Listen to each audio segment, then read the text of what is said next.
Fenomena Human Relation dalam Pelayanan Publik. Assalamualaikum warahmatullahi wabarakatuh. Perkenalkan, nama saya Raina Made Arifin. Saya merupakan mahasiswa Universitas Nusantara, program studi Ilmu Komunikasi, dan saat ini saya ingin menjelaskan mengenai fenomena Human Relation dalam pelayanan publik. Apa sih Human Relation itu?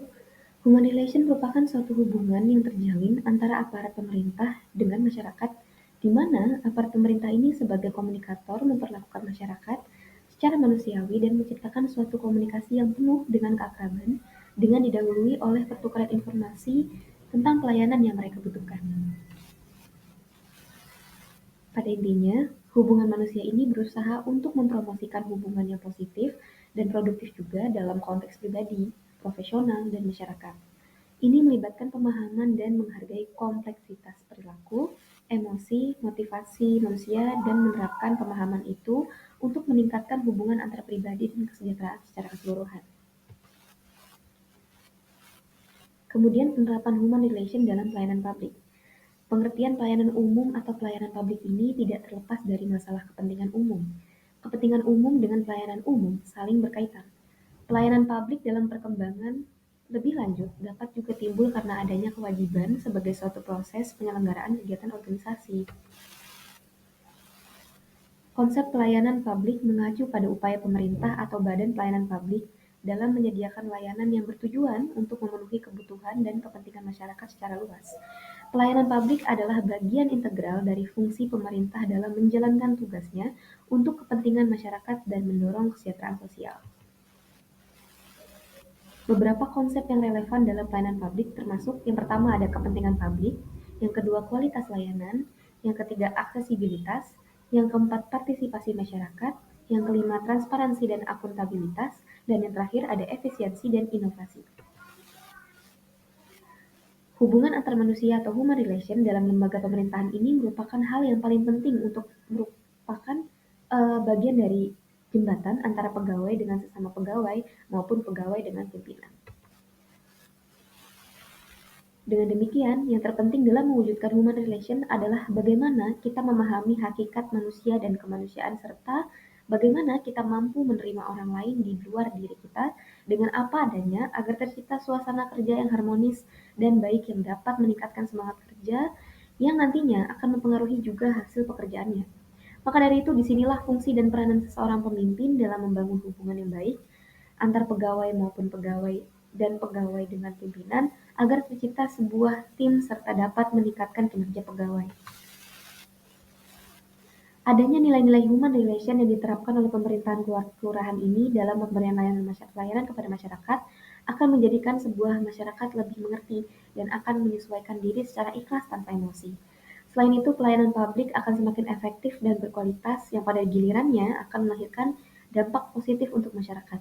Sesuai dengan pendapatnya Munir pada tahun 2006 bahwa dampak positif tersebut adalah yang pertama, masyarakat menghargai kepada korps pegawai masyarakat yang sangat menghargai kepada yang bertugas di bidang pelayanan umum.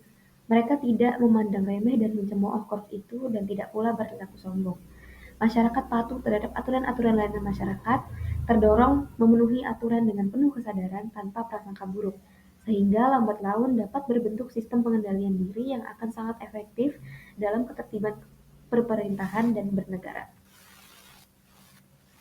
Pada bagian ini, saya atau peneliti akan memaparkan mengenai penerapan human relation dalam pelayanan publik di kantor Kelurahan Eka Tirol, Kecamatan Gonto Tirto, Kabupaten Bulukumba, yang meliputi komunikasi partisipasi dan pengarahan. Yang pertama, ada komunikasi.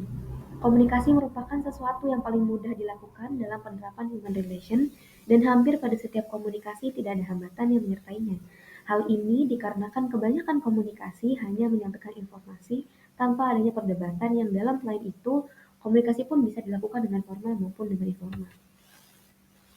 Kemudian yang kedua ada partisipasi. Partisipasi ini merupakan keterlibatan mental atau kerjasama dan seseorang dalam suatu perencanaan serta dalam pelaksanaan suatu kegiatan. Partisipasi seperti ini merupakan tanda permulaan tumbuhnya masyarakat yang mampu berkembang secara mandiri, baik secara individu maupun dalam organisasi. Keterlibatan atau kerjasama adalah langkah awal dari terciptanya masyarakat budaya untuk bisa berkembang secara mandiri. sehingga hal ini perlu diselenggarakan secara menyeluruh dan berkesinambungan untuk kelangsungan organisasi. Kemudian yang terakhir ada pengarahan. Pengarahan ini adalah salah satu bentuk bimbingan yang dilakukan oleh seseorang kepada orang lain untuk memecahkan masalah yang terjadi di Kelurahan Ekatiro. Pengarahan sangat diperlukan dalam sebuah lembaga atau institusi pemerintah maupun swasta karena salah satu bentuk yang dapat menghilangkan seperti dalam hambatan berkomunikasi antar pegawai dengan masyarakat. Pegawai dengan pimpinan yang bersifat formal maupun informal. Kemudian mengurangi salah pengertian serta dapat terhindar dari konflik. Kesimpulan dari seluruhnya adalah penerapan human relation dalam pelayanan publik di kantor Kelurahan Ekatiro, Kecamatan Bontotirto, Kabupaten Bulukumba ini adalah sebagai berikut. Penerapan human relation di kantor Kelurahan Ekatiro saat ini belum terlaksana secara optimal. Meskipun komunikasi partisipasi dan pengarahan yang diberikan kepada masyarakat sudah cukup baik menurut pemerintah kelurahan, tetapi menurut masyarakat masih dianggap kurang, oleh karena itu perlu ditingkatkan. Yang kedua, seperti bagaimana cara berkomunikasi yang baik kepada masyarakat saat memberikan pelayanan belum berjalan dengan baik, karena kurangnya informasi yang dilakukan oleh pemerintah kelurahan kepada masyarakat terkait dengan prosedur pelayanan, padahal sangat penting untuk diketahui oleh masyarakat. Kemudian, mengikut sertakan masyarakat untuk berpartisipasi dalam mengadakan suatu kegiatan belum terlaksana secara optimal, karena yang ditakutkan atau yang terlibat langsung hanya orang-orang tertentu atau kelompoknya saja. Meskipun pemerintah kelurahan mengatakan bahwa masyarakat juga kami libatkan dalam suatu kegiatan, tetapi kenyataannya di lapangan tidak seperti itu. Kemudian yang terakhir ada serta memberikan pemberian pengarahan kepada masyarakat belum terlaksana dengan baik, karena pemerintah kelurahan masih membedakan dalam melayani masyarakat. Hal ini terlihat dari tanggapan informan mengenai indikator penerapan human relation dalam pelayanan publik dari berbagai hasil wawancara. Baik, itu saja yang bisa saya sampaikan. Mohon maaf apabila ada kesalahan, dan terima kasih juga kepada penulis dan peneliti dari jurnal yang telah saya angkat. Saya akhiri. Wassalamualaikum warahmatullahi wabarakatuh.